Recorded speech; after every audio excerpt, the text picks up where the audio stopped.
I, 35M, have an older brother Mike, 38M, who has always been the golden child of our family. Growing up, Mike was everything our parents wanted: athletic, outgoing, and successful at everything he tried. He was captain of the football team all through high school, maintained straight A's without seeming to study much, and had this natural charm that made everyone gravitate toward him. Our parents, especially our mom, practically worshipped the ground he walked on. I, on the other hand, was the complete opposite. I was the quiet, introverted kid who preferred spending time with computers and books rather than people. While Mike was out winning football games and going to parties, I was in my room learning to code or reading sci-fi novels. This difference between us became the foundation of our complicated relationship. Despite our differences, I actually looked up to Mike when we were younger. He wasn't always bad. When I was 12, some kids at school were bullying me, and Mike, who was 15 at the time, stood up for me and made them back off. He taught me how to ride a bike and would sometimes let me tag along with him and his friends when our parents made him. But as we got older, something changed in him. His competitive nature turned toxic, and he started seeing me as a threat rather than a brother. It started small at first. If I got an A on a test, he would make sure to point out that he got an A+ without studying. When I made the debate team, he reminded everyone at dinner about how he was debate team captain and football captain. Every achievement of mine had to be overshadowed by his somehow. Our mom encouraged this behavior, always comparing us and using Mike's accomplishments to push me to be more like your brother. The real problem started after college. Mike went into finance and quickly landed a prestigious job at a big firm. Meanwhile, I worked various IT jobs while developing my own software on the side. Mike would constantly make fun of my little computer hobby at family gatherings, telling everyone how I was wasting my potential in dead-end jobs while he was making six figures. But 5 years ago, everything changed. The software I had been developing in my spare time caught the attention of some investors. I managed to secure funding and started my own tech company. Mike initially laughed it off, telling our parents it was just another one of my little side projects that would fail like everything else I tried. But my company didn't fail. Instead, it grew rapidly, and within 2 years, we were making waves in the tech industry. That's when I met Lauren, 32F, who became one of my first employees. She was brilliant at operations and helped streamline our entire business process. We started dating about 6 months after she joined the company, and I made sure to keep everything professional at work. Mike's attitude toward me changed completely once my company became successful. His comments went from dismissive to outright hostile. He would try to undermine me at every family gathering, suggesting that I just got lucky or that someone else must be running the company for me because I wasn't cut out for leadership. When Lauren and I got engaged after a year of dating, Mike's behavior got even worse. From the moment they met, he was cold and dismissive towards her. He would make snide remarks about how she was only interested in my money or how she wasn't family material. He even suggested to our parents that she was probably after my company and would divorce me once she got enough shares. Our mom unfortunately enabled his behavior. She would agree with Mike's comments about Lauren, saying things like she's not really our kind of people or I always pictured you with someone more sophisticated. Only our dad stood up for us, telling Mike and mom repeatedly to back off and give Lauren a chance. We got married 2 years ago in a beautiful ceremony, though it was somewhat tainted by Mike's behavior. He got drunk at the reception and tried to give a speech that was so inappropriate that dad had to cut off his mic. Mom defended him, saying he was just emotional about his little brother getting married. Lauren and I managed to maintain a successful working relationship despite being married. She proved herself more than capable as our COO, leading several successful projects and helping to double our company's revenue. But Mike and mom continued to suggest that she only got the position because she was sleeping with the boss.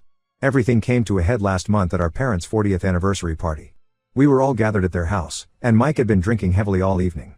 He started making increasingly inappropriate comments about Lauren in front of everyone. He implied that she must be sleeping with other executives or clients because that's how she got where she is. He even suggested that any success our company had was probably due to Lauren using her charms on clients rather than my leadership. Lauren was humiliated and left the party early in tears. I tried to confront Mike, but he just laughed and said he was just telling the truth and that someone needed to open my eyes. When dad tried to intervene, mom defended Mike again, saying he was just concerned about me and the company. The next day, Lauren revealed something that made my blood boil. Through tears, she told me that 2 months before our wedding, Mike had cornered her alone at a family barbecue. Everyone else was outside, but Lauren had gone to the bathroom. When she came out, Mike was waiting in the hallway. He tried to kiss her, pressing her against the wall, telling her he could show her what a real man was like.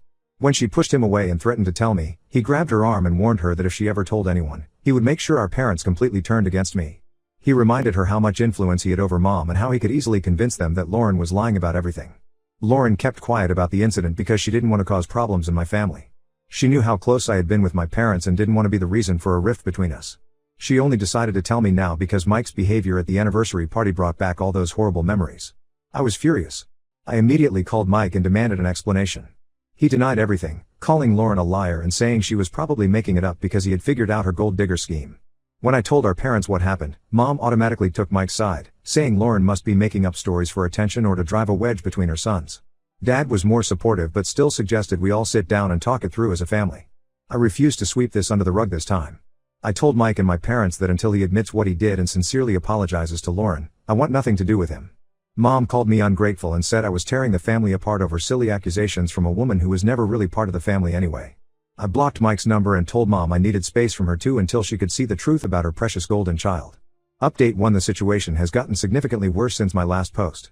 After I blocked Mike's number, he started a targeted campaign to destroy both our personal and professional reputation. Within days of our confrontation, my phone was flooded with calls from concerned relatives and family friends. Mike had apparently been busy spreading vicious rumors about Lauren throughout our extended family and social circle.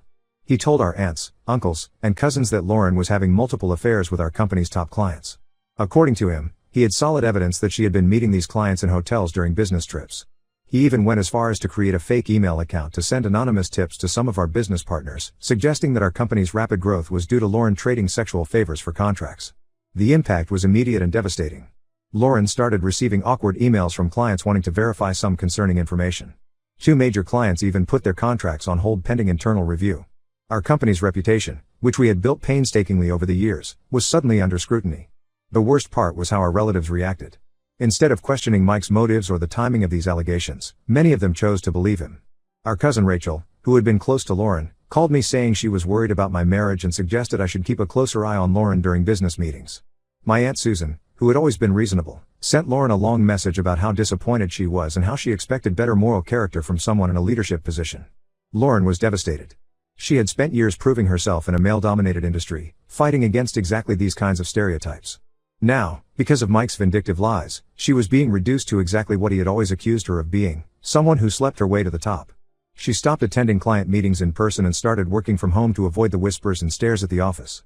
I knew I needed concrete evidence to fight back against Mike's lies.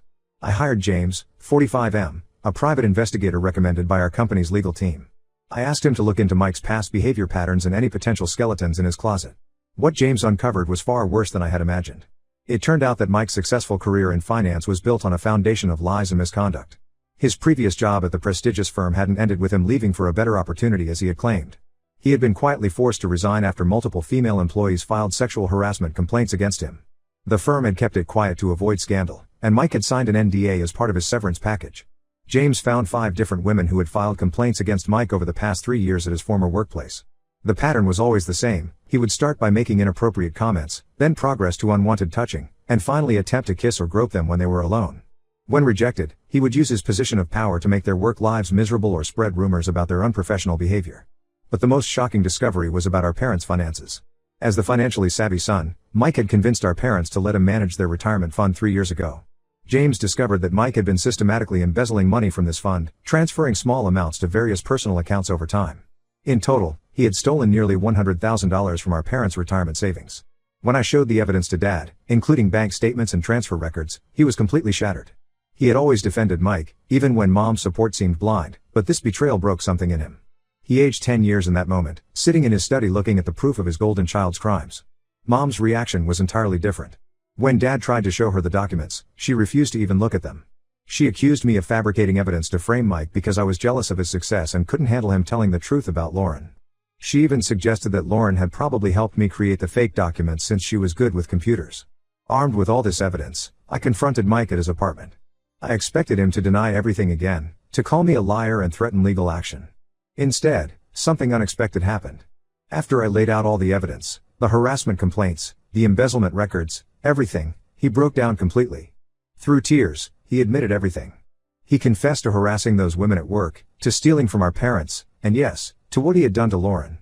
But then, in true Mike fashion, he tried to twist it around and blame me. He said my success had driven him to it because he couldn't handle being seen as the failure of the family. He claimed that watching my little tech project grow into a successful company while his career stagnated had destroyed his self-worth. He talked about how hard it had been growing up as the golden child, how Mom and Dad's expectations had crushed him, and how he had always had to be perfect. When I succeeded despite being the disappointment, he couldn't handle it. He admitted that he had tried to kiss Lauren because he wanted to prove he could take something important from me, just like I had taken his position as the successful son. I left his apartment feeling a mix of disgust, pity, and anger. His confession confirmed everything, but his attempt to blame me for his actions showed that he still wasn't really taking responsibility. He was still the same Mike, just now with his mask finally off. Update 2: After my confrontation with Mike, everything seemed to spiral into chaos. Dad finally convinced Mom to look at the evidence about Mike's embezzlement by involving their financial advisor, Thomas, 55M, who had worked with our family for over 2 decades. When Thomas confirmed the missing money and showed Mom the systematic way Mike had been stealing from their accounts, she couldn't deny it anymore. Mom's reaction was intense. She had spent years building this perfect image of Mike in her head, defending him against every accusation, and rationalizing all his bad behavior. When that image shattered, she couldn't cope. She had a complete breakdown and had to be hospitalized for 3 days. The doctors said it was a combination of severe anxiety and emotional trauma. While Mom was in the hospital, Mike disappeared. We discovered he had emptied his personal bank accounts and maxed out several credit cards. He also took some valuable items from our parents' house, including Mom's expensive jewelry collection and Dad's rare coin collection, which had been in our family for generations. We later found out he had fled to Mexico. The only communication we received was a group email he sent to the entire family, including extended relatives. In the email, he tried to paint himself as the victim. He claimed he had a drinking problem that nobody had noticed because everyone expected him to be perfect. He blamed his behavior on childhood trauma from always having to maintain the image of the golden child. He even suggested that Mom and Dad's obvious favoritism toward me in recent years had pushed him over the edge. The email was full of manipulative language and attempts to garner sympathy, but the most insulting part was how he minimized his actions. He referred to the sexual harassment as misunderstandings, the embezzlement as borrowing with intent to repay, and what he did to Lauren as a momentary lapse in judgment. He ended the email by saying he was getting help and would return when everyone was ready to forgive and move forward as a family. The response to his email was mixed.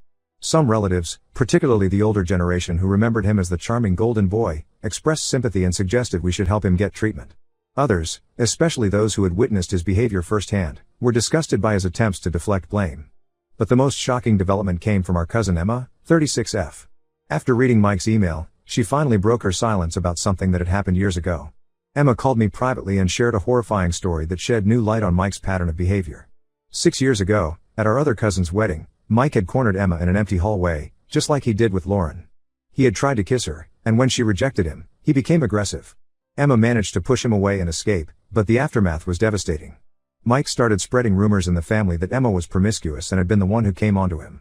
He painted such a convincing picture that her then fiancé, who had been at the wedding, began to doubt her. The rumors and doubt eventually led to their engagement being called off. Emma had kept this secret for years, ashamed and afraid that no one would believe her over Mike. She had watched from the sidelines as Mike continued his behavior, targeting other women, including Lauren. She blamed herself for not speaking up sooner, thinking maybe she could have prevented what happened to Lauren if she had exposed Mike years ago. The revelations kept coming. After Emma shared her story, 2 of Mike's former co-workers reached out to me through LinkedIn. They shared similar stories of harassment and manipulation, but their complaints had been buried by HR to protect the company's reputation. Mike had apparently received multiple warnings before the final incident that led to his forced resignation. Meanwhile, Dad started the process of legal action to recover the stolen money and items. His lawyer discovered that Mike had been running up debt for years, taking loans from questionable sources. Dad was devastated to learn that his financially savvy son had been living far beyond his means, creating a web of lies and debt that would take years to untangle. Mom returned home from the hospital a changed woman. The confident, somewhat domineering mother I knew was replaced by someone more subdued and uncertain. She spent hours going through old photo albums, as if trying to pinpoint the moment her perfect son had turned into this person she no longer recognized. She stopped defending Mike, but she also stopped talking about him entirely, as if erasing him from her memory was easier than facing the truth. Update 3: After 3 months of hiding in Mexico, Mike finally returned when he ran out of money and options. His return wasn't the triumphant homecoming he probably imagined. The police were waiting at the airport due to Dad pressing charges for the theft of Mom's jewelry and his coin collection. However, Mom intervened at the last moment and convinced Dad to drop the charges, saying she couldn't bear to see her son in jail. Mike moved back in with our parents, claiming he's a changed man. He started attending AA meetings and found a job at a small local firm, though it's nothing like his previous high-powered position. Mom seems to have done a complete 180 degrees and is back to enabling his behavior. She's convinced that his recovery is genuine this time and keeps pushing for a family reconciliation. The stolen items mysteriously reappeared in our parents' house one morning. Mike claimed he had kept them safe while sorting himself out. We later found out he had actually pawned them in Mexico but bought similar replacements when he realized Dad was serious about pressing charges. Mom chose to believe his version of events, though Dad knew better. My parents' dynamic has shifted significantly. Dad has become more distant from Mom, especially when she starts talking about family reunions and second chances. He told me privately that while he still loves Mom, he can't forget how she enabled Mike's behavior for years and continues to do so. They're in counseling now, trying to work through their issues. Lauren and I made a major decision during this time. We moved our company headquarters to another state, partly to expand the business but mainly to get away from the family drama. The distance has been good for us. Lauren is expecting our first child, and the stress of dealing with my family was affecting her health. We've made it clear to everyone that Mike will never be a part of our child's life. Mom didn't take this news well. She's been calling everyone in the family, telling them I'm being cruel by denying my brother the joy of being an uncle. She even showed up at our new house unannounced once, with Mike in tow, talking about surprise family reconciliation. We didn't let them in, and I had to threaten legal action to get them to leave. Dad calls regularly and respects our decision, though I can hear the pain in his voice. He visits us alone sometimes, careful not to share our address with Mom or Mike. He's excited about becoming a grandfather and understands why we need this boundary. The extended family is divided. Some relatives, like Emma and those who knew Mike's true nature, support our decision to keep our distance. Others, particularly those who only see his reformed version, think I'm being too harsh and that family should stick together no matter what. Mike sends monthly emails about his journey to becoming a better person and how much he misses his little brother. Each email is perfectly crafted to make him sound remorseful while subtly suggesting that I'm the one being unreasonable by not forgiving him. I've blocked his email now too. I sometimes wonder if I'm being too rigid, but then I remember Lauren's tears, Emma's story, and all the other women he hurt. I think about the money he stole from our parents and how he tried to destroy my marriage and business. Some things can't be fixed with apologies and promises to change. Mom still thinks time will heal everything, but I've accepted that some bridges should stay burned. My focus now is on my wife, our upcoming baby, and our future in our new home, far from the toxic family dynamics we left behind.